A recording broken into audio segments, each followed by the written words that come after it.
بسم الله الرحمن الرحيم. السلام عليكم ورحمة الله.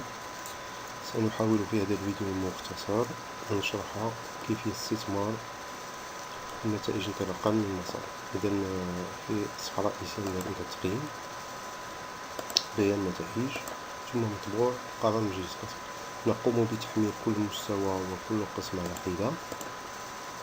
إذا المستوى الأول طباعة إلى آخره.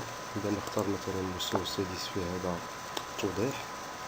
إذا نقوم بتحميل القسم الأول ونخزنه في الحاسوب، ثم نختار القسم 2، نضغط على طباعة ونخزنه في الحاسوب. إذا مثلا قمت بتخزينه هنا. نقوم بتحميل التطبيق بريمير بيبليك 3 من الصفحة فيدا. إذا هذا التطبيق 3 أو إصدار 3 ويحتوي على واحد تصحيح،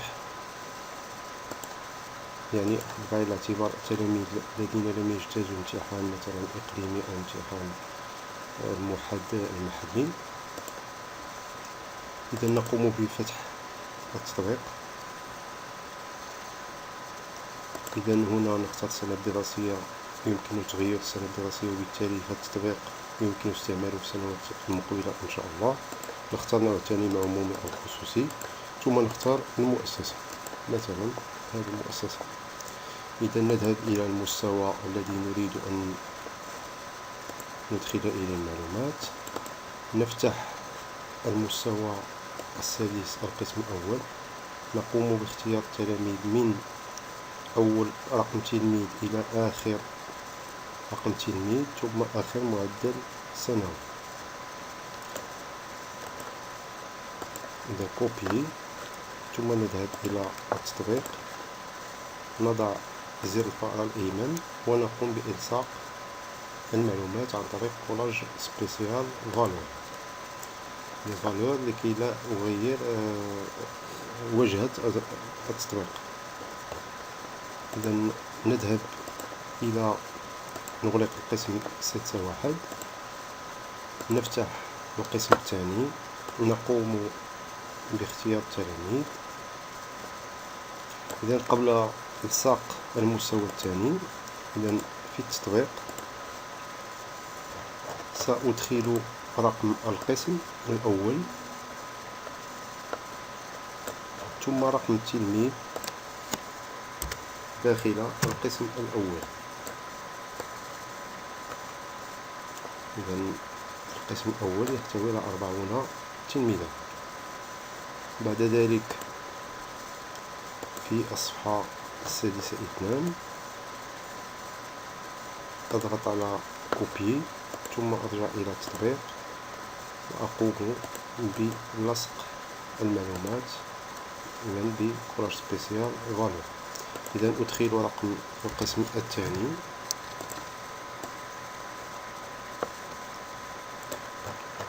ثم رقم التلميذ داخل القسم الثاني. هنا هذا الترتيب سيساعدنا إذا أردنا أن نرجع إلى القرار الذي تم مسكه من طرف مجلس القسم في محاضر الأقسام. إذا عند ترتيب التلاميذ، إذا سأحاول ترتيبهم حسب المعدل السنوي. إذا أختار جميع التلاميذ وأختار كذلك عناوين المجالات.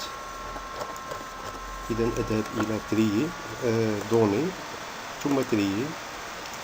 سأختار الترتيب حسب المعدل السنوي ومن الأكبر إلى الأصغر، du plus grand au plus petit.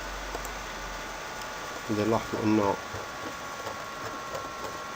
التلاميذ هم مرتبين حسب المعدل السنوي، وبالتالي سيسهل علي مسك القرار. هنا هذه التلميذة لم تجتز امتحان الإقليمي، بالتالي المعدل السنوي فيه رمز نون ميم را. إذا هذه التلميذة مثلا ستكرر.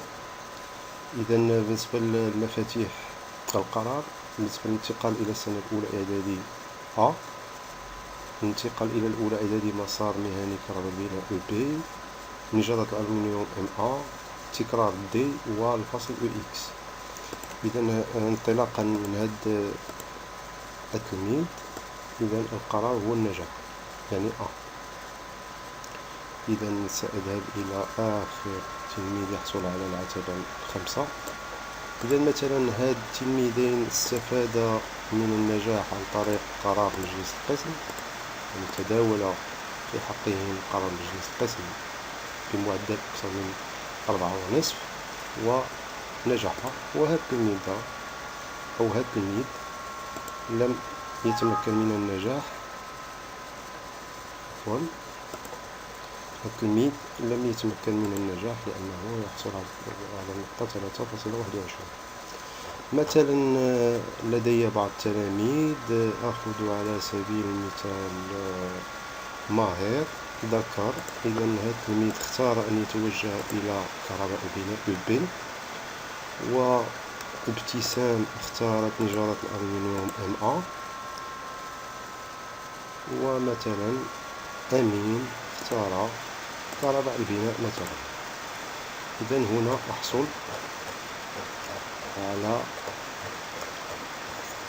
المعلومات. هنا لدي مجموع التلاميذ 80 تلميذا، وأعرف هنا مثلا أن هذا التلميذ عبد الرحمن ينتمي إلى القسم الثاني في الترتيب 26 مثلا. إذا أذهب إلى صفحة التخطيط. إذا بالنسبة للسادس ابتدائي، الناجحون الموجهون إلى إعداد عام لديه 75 تلميذا، منهم 29 أنثى، الذين اختاروا كهرباء البناء 2 ديال الذكور، ونجارة ألمنيوم أنثى واحدة. إذا مجموع التلاميذ 80. مهم أننا نتأكد أن مجموع التلاميذ هم 80. لاحظوا أن هنا لدي تلميذة أنثى لم تجتز الامتحان الإقليمي، وبالتالي فهي مصنفة ضمن هذه الخانة الذين لم يجتازوا الامتحان. إذا بطبيعة الحال عندما نمسك المستويات من الأول إلى الخامس سنحصل على مطبوع معبأ وموزعين التلاميذ حسب معدلاتهم السنوية. وشكرا.